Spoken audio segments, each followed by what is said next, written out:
வரலாற்றின் பக்கங்களை எல்லாம் நிறைத்திருப்பது வீரம் மட்டும்தான். வரலாறு எப்போதும் வீரர்களுக்கானது. அங்கு கோழைகளுக்கு இடமே இருந்ததில்லை.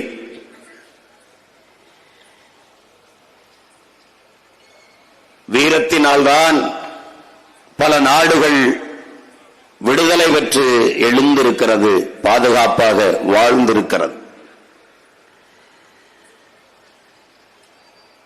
வீரத்தை போற்றாத நாடுகள் வீழ்ந்திருக்கிறது. வீரமற்ற மக்களை கொண்ட நாடு அடிமைப்பட்டு அழிந்திருக்கிறது. இதுதான் வரலாறு.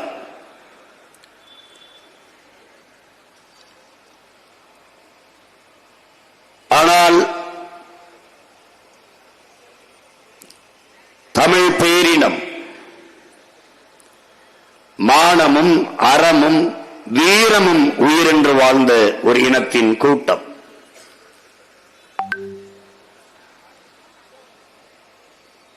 தமிழருடைய அறமும் புறமும்,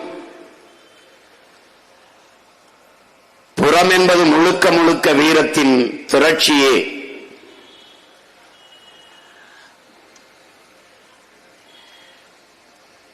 அந்த வீர பேரினத்தின்